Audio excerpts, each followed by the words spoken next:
దేవునికి మహిమ కలుగునుగాక. మీ అందరికీ ప్రభువు పేరిట వందనాలు, శుభాలు. నేటి దేవుని వాక్య ధ్యానాంశము ఫిలిప్పీ పత్రిక 4వ అధ్యాయము 4వ వచనం.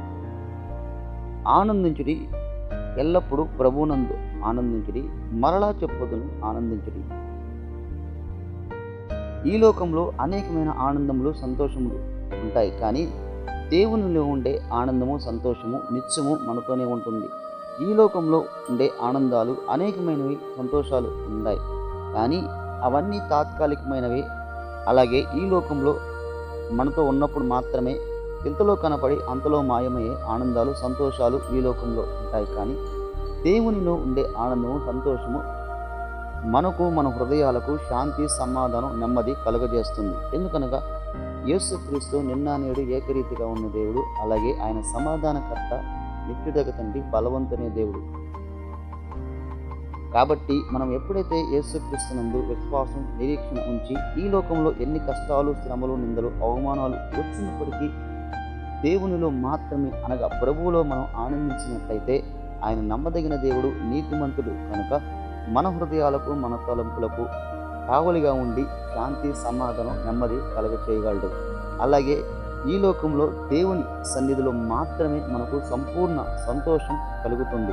కీర్తనకారుడు 16వ కీర్తనలో నీ సన్నిధిలో సంపూర్ణ సంతోషం కలదు అని మనకు వివరించిన విధంగా, మనం ఎప్పుడైతే దేవుని సన్నిధిలో మాత్రమే సంపూర్ణ సంతోషం కలుగుతుంది, దేవుని సన్నిధిలో మనం నిత్యం గడిపినట్లయితే, ఆయన సన్నిధిలో ఆత్మతోనూ సత్యంతోనూ మనం ఆరాధన చేసినట్లయితే సంపూర్ణమైన సంతోషం నిత్యము మన జీవితాల్లో, మన హృదయాలకు కావలిగా ఉంటుంది.